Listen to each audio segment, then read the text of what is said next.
So and you don't have to answer if you don't want to, but I just wanted to ask you, like, how does a guy like you feel about a guy like Dr. Umar? In what way? Like you're speaking about black consciousness, but it feels like it's from a different perspective. It feels like it's from within, right? And it feels like you haven't blamed one person yet. You haven't said, these niggas, these black men with these white women, and you ain't blamed. Your whole thing is, I'm just gonna tell you, I'm gonna be me. I'm gonna stand right here and I'm gonna say my message, and if you like it, surround me, and if you don't, go over there. But it feels like his message has a lot more anger in it. Like, and by the way, it might be the same message, but it's all delivery. Yeah. Like, you guys are all teachers at the end of the day. It's just kind of like we're in Mr. 19 Keys class compared to being Mr. Umar class, right? Mr. Umar tells the same thing, but his shit comes off like, I don't want to hug a Neanderthal. Like, I'm like, damn, like, okay, you know what I'm saying? Like, I think Umar speaks from a different sector. He speaks from the entirety of it, the black culture. But Umar thinks he does too, though. Like, Pan-African is more or less what he likes to talk about. I think Umar is from a different generation, and I think that's really what it is. Like, we come from different generations, different schools of thought. Being in the West Coast is different than being in the East Coast coming up, right? Yes. In life and consciousness, the way That's you a speak. fact. I remember when I first came up, the people on the East Coast didn't understand, like, we had our own central hub in the West that we was learning from. I went learning from their teachers. I went emulating what they was doing. I didn't know nothing about that, to be honest. So when I went, I brought in a completely different style. You feel me? Like, I'm doing it based on me. I'm not doing it based on y'all. So it was an original way of speaking, but I also speak to the whole diaspora, and I speak from multiple perspectives. I've seen men fail because of them. Not because of the white man, not because of a white woman, not because of none of that. It's because of your mind.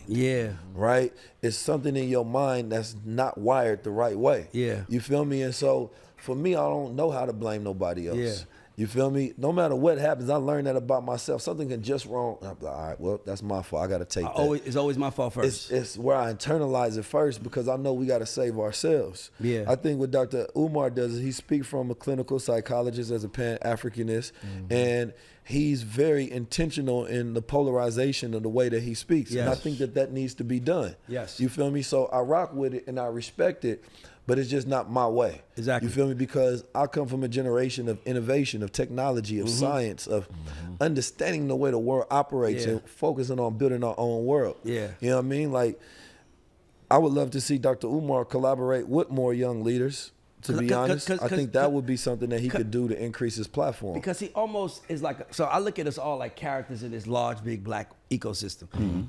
I've never seen someone make a joke about what you talk about. Like, I've never seen someone, like, so you'll see like, they'll show a video, like, it was a picture of the New York Knicks, right? And it was all the players, and all of them was with white girls except for one, right? And then the comments was, where's Dr. Umar at when we need him, right? It's like, but they don't make, it's almost like he's like the funny uncle that you like, when he see you walk in the house, he gonna say something, but your message is very similar, very empowerment, but it's not as like, no one takes it as a joke.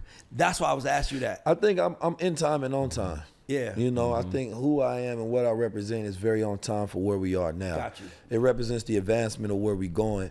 And I think I've been doing this for the last like 10, 12 years in front of the people. They recognize the spirit. There's really nothing that I can do that's fake. That's like, what can I can fake having the knowledge. I can fake collaborating with people. I can fake actually going around the world. I can fake building the business. I can fake doing the hardest thing. Because the caring is the sacrifice. You know what I mean? I've turned down sponsors. You feel me? Because they don't align with the brand. That's money. So if I was doing it for money, then I would have took all the money. For sure. Right? Like, I'm very intelligent. If I want to build a business that's based on profit, I can do that. I'm doing things the hardest way. So people understand the sacrifice that comes with putting yourself on the front line. So they respect it. And when I'm talking about are issues that are in real time you need to deal with. We trying to get black men to see themselves as gods again. So that they take operation and they have that confidence and that pride in themselves and that courage to want to rule. But we also teaching things in real time. You want to learn technology and AI, you want to learn branding and podcasting, communication and leadership and financial literacy, we can actually teach you step by step. But what we about to do now, man, this advancement of the culture is really happening.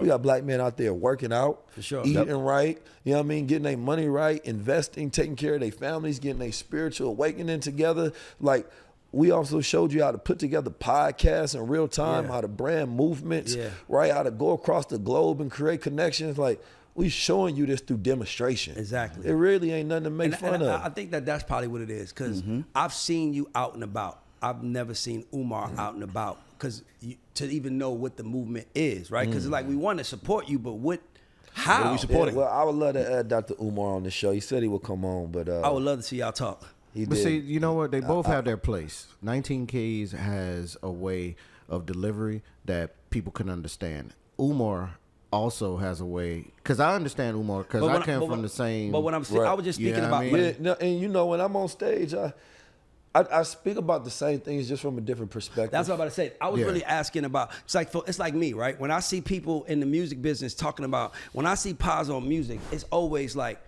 oh, they don't know what they talk like, because I'm Draymond Green. I just played the game, and now I'm talking. Like, literally, as I'm talking, and we're still playing the game. I'm in there dealing with a deal. I flew an artist in town. Yes. I'm still in it, and I still do this. So when I see other people talking about how I can make you make millions doing this, I'm like, well, why they ain't making millions doing it themselves? Yeah. Like, if you have all the answers, like, I have the answers, but I have a bank account and a business to show it. Yeah. And I'm giving the answers rather than having all the answers saying, man. Well, that's a good point, because I like to speak from experience. Exactly. And that's why I was asking, because sometimes, I want to talk to Dr. Umar just because I feel like it's going to be and I hate to say this, a funny conversation. No, he probably come on your show faster than mine. You see what I'm trying to say? Because I feel it's going to be funny. I'm like, okay, this is real. This is about us, when sometimes it's about them to his mind. Like, that white boy, that dude mess with that white woman. They're like, I don't care as long as he's happy. He's very raw. That's why he's needed. He's very raw, and people need that sometimes. Right. You feel me? But also, I look at it, when somebody got one base cover, I don't need to cover the same base. Yep. You feel me? Like, let me play a position over here. Yeah, you so see what I'm saying? I like that. I see him like Jordan and Rodman. Yeah, so like one feels like a show, even though he's effective. Exactly. And the other feels like it's real. Well, I'm deep in the culture, like, so I might talk to a brother you never heard of. He might be a black unicorn corporate guy. I might have dinner with him and explain to him the necessity for him to get on this side of the culture. For sure. You feel me? I love like that. Like, those are conversations people don't see behind the scenes. Like, when I say I lead the leaders, I'm really behind the scenes talking to everybody. That's how I feel. Like, they calling me. Yeah. You got an issue and so y'all gonna be in it. No, let me talk to both of y'all. You know what I mean? Let's get this situated. Let's insert a man's perspective and make it go away.